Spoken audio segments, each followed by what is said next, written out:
La 8e édition du Festival du film de Saint-Jean-de-Luz vient de se terminer avec un magnifique palmarès, avec une très très belle édition.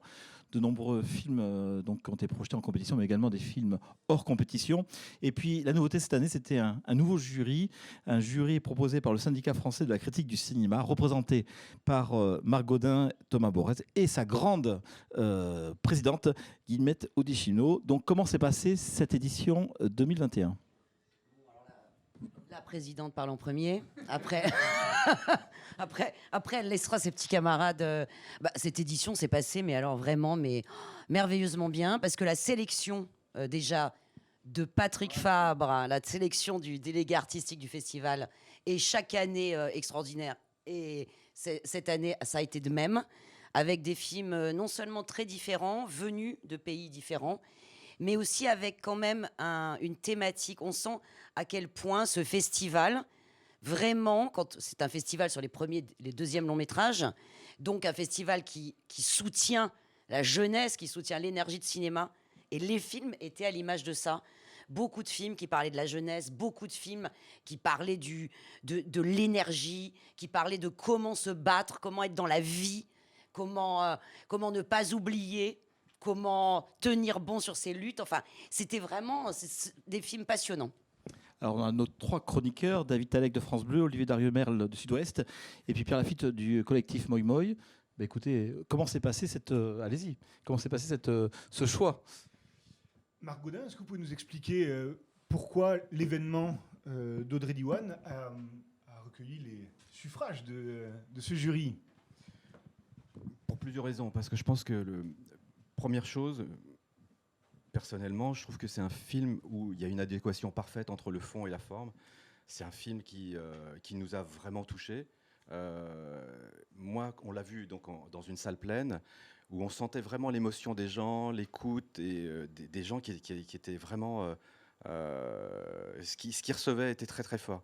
Et moi, je sais que j'ai plusieurs fois baissé les yeux, tellement j'étais ému par ce que je voyais. Et puis après, il y avait le son qui revenait derrière, qui était aussi très fort. Ceux qui ont vu le film comprendront.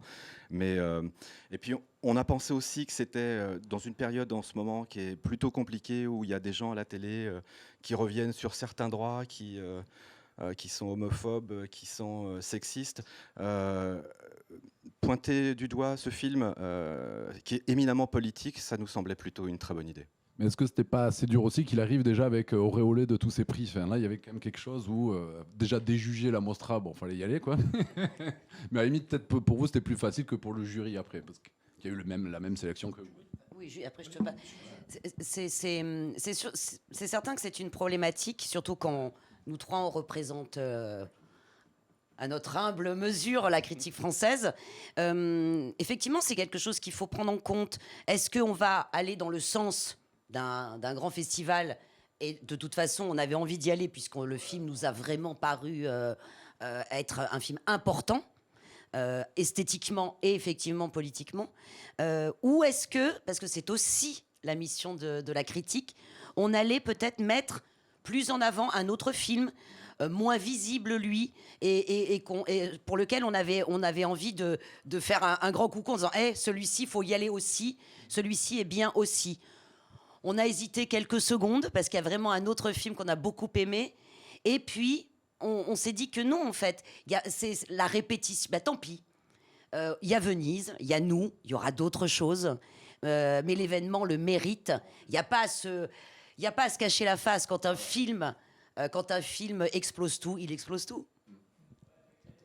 Non, mais je rajouterais seulement que il y a des films qui sont, on dit souvent, il y a des films qui sont à l'heure, c'est-à-dire il y a des films qui rencontrent un sujet, qui rencontrent une époque. Alors c'est évidemment le cas du film d'Audrey Diwan, mais d'autres films d'ailleurs de la compétition, on peut dire, étaient à l'heure d'une certaine manière. C'est vrai que celui-là, il y avait une espèce d'adéquation effectivement avec son sujet, la manière dont la caméra ne lâche pas une seconde son héroïne, le format 1:33, donc c'est un format qui se rapproche du format quasiment carré, permet finalement une espèce de hors-champ d'exister, hein, scène, de ne pas voir et en même temps de ressentir les choses. C'est vrai que c'est un film immersif et c'est ça qui nous a plu. Effectivement, je ne sais pas si on peut citer le film qu'on aimait aussi, qui s'appelait Une vie démente, voilà, pour ne pas le citer, donc un film belge extrêmement fort aussi. Il se retrouve au palmarès et assez haut aussi, donc on est content que ce film-là existe, d'ailleurs à travers différents jurys, je crois le jury jeune notamment, et ça nous fait vraiment plaisir. C'est aussi ce qui nous fait dire que finalement, on a vu presque tous ensemble, que ce soit les jeunes, que ce soit le public, que ce soit le jury, on a vu les mêmes choses au même moment, et j'ai l'impression que nous aussi, on a été à l'heure d'une certaine manière de cette édition. Justement, comme vous venez de le dire, bon, il y a Une vie démente et L'événement, c'est les deux films qui ressortent vraiment de ce palmarès. Du coup, pour vous, qu'est-ce qui a fait la différence entre les deux ? Je veux dire, sur quels critères vous vous êtes basé pour mettre L'événement en avant plutôt qu'Une vie démente, qui est excellent aussi ? Alors, voilà, il y a en fait le cinéma, c'est évidemment un sujet, mais c'est surtout aussi comment on traite un sujet, de quelle manière on aborde les choses. Alors effectivement, les deux films, non pas qu'ils se ressemblaient, mais avaient des partis pris très forts de mise en scène, de forme, mais qui ne se voyaient pas d'une certaine manière. C'est pas une manière de dire je mets ça sur la table. Il y avait des partis pris très forts. Ce qu'on aimait par exemple dans Une vie démente, c'est la manière dont, avec un sujet grave qui est donc la maladie, eh bien, on arrivait à faire une comédie. On arrivait à se mettre à la bonne distance de son sujet, de ne pas rire contre les personnages, mais de rire avec les personnages.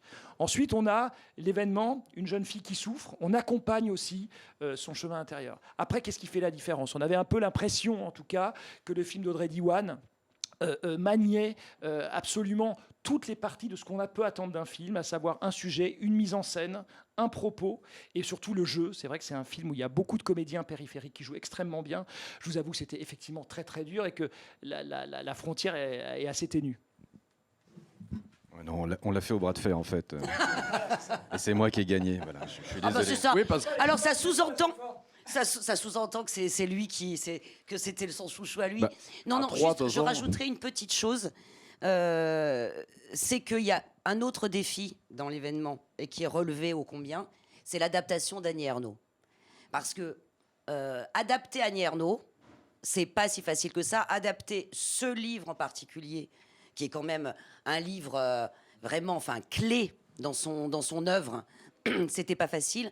Donc en plus, il y a vraiment ça aussi. Il y a cette prouesse d'adaptation et cette prouesse de choix radical de mise en scène pour aller avec cette adaptation et ce sujet-là.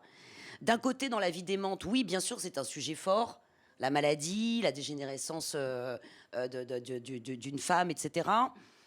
Mais c'est quand même un sujet qui a été traité beaucoup ailleurs.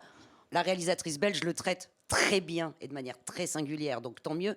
En revanche, revenir à ce temps maudit où une jeune fille pouvait avoir toute une vie brisée parce qu'elle tombait enceinte et adapter de cette manière-là Annie Ernaux, ça faisait quand même la différence. Ça, c'était aujourd'hui et maintenant peut-être plus important.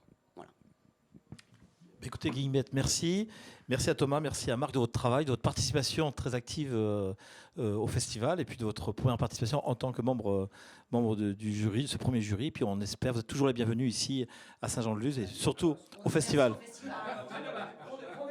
Merci Patrick Fa, merci Eric, merci le festival, merci la mer. Bon. Merci Laurent, merci aussi. On vous aime, merci.